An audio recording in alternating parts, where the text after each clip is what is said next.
الصفيقة، العباية التي لا يظهر منها جمالك، العباية التي من رآك أعطاك أكبر من عمرك 10 سنوات. وش يضيرك إنه يقال لك خالة ولا يقال لك دكتورة ولا يقال لك أميرة؟ وش يعني وش المصلحة؟ هل تعطين السلعة مجانا؟ لا قدر الله، طبعا لا. فأنت لا تبيعين وتشترين بعفتك وعرضك. خلي يقول لك خالة، طيب شو المشكلة؟ بيخطبك، بيتقدم لك، بيعطيك امتيازات على كونك مدمزيل أو آنسة أو أميرة أو وزيرة أو لا. طبعا أنت تحمين جسدك وجمالك ورقتك وأنوثتك ونعومتك عن من لا يستحق أن يراها، مو علشان ذوق، علشان شرع. أم سلمة أوصت أنها إذا ماتت نهارا أن تدفن ليلا حتى لا يراها الرجال. يا الله يا الله، وش ذا القلوب، وش ذا النفوس اليوم. وش دخل، أبغى أعرف وش دخل حجابي بعفتي، وش دخل حجابي بحيائي. لا تعليق، لا تعليق.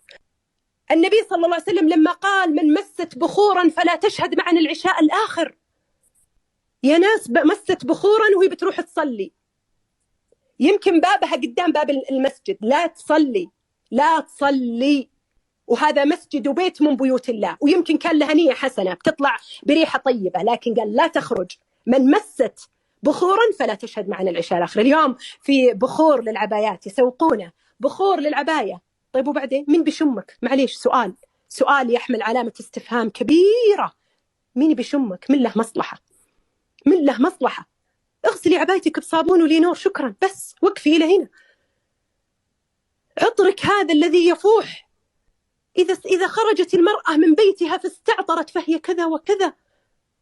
يا أختي اربئي بنفسك، لا تحرمين نفسك عطر الجنة. يا خواتي، حديث النبي صلى الله عليه وسلم صريح، قال في آخر الزمان عسى ما نكون حنا نساء كاسيات عاريات لا يدخلن الجنة ولا يجدن ريحها وإن ريحها لا يوجد من مسيرة كذا وكذا. أمر ترى صعب يا خواتي، صعب إنه تشترى الدنيا وتباع الآخرة والجنة. أسأل الله أن يشرح صدورنا وأن يهدينا للحق. كل ما رأيت وحدة متحجبة ومنقبة وخمارها الساتر وعبايتها الضافية، حتى وهي تلبسها بحب.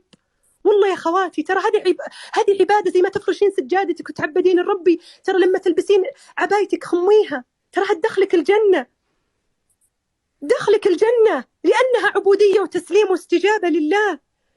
أخيرا، لكل شامخة عزيزة بحجابها مؤدية لحق الله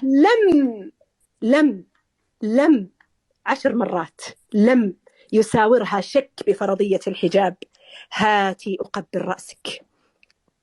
فأنت مثال لعزة المسلمة، أنت التي لم تتنازل ولم تعترض، أنت التي سلمت واستسلمت وخضعت وتعبدت الله وتقربت بحجابها. فتعبدي الله عز وجل بفعل المباح كما تتعبدين له بترك الحرام.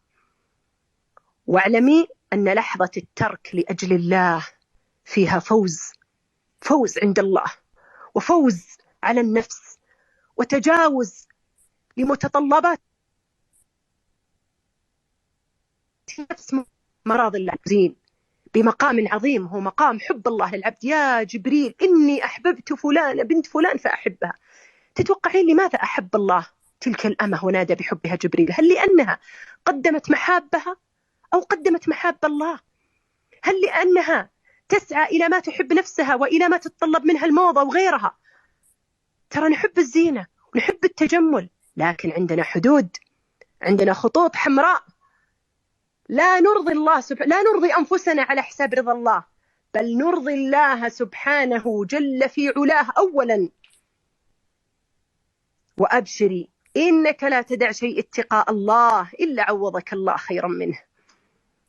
سيضفي الله عليك نور وجمال إذا تركتي لأجله، إذا تسترتي. وأبشري أيضا بحديث 7 يظلهم الله في ظله يوم لا ظل إلا ظله، منهم شاب نشأ في طاعة الله. ألا تريدين أن تكوني ذلك الشاب وتلك الفتاة المميزة في العرصات في يوم القيامة في الموقف العصيب؟ أنت في ظل الرحمن يوم لا ظل إلا ظله، يوم العرق يلجم الناس الجام، منهم من يغرق بعرقه، كل على حسب عمله، وأنت في لا حول ولا قوة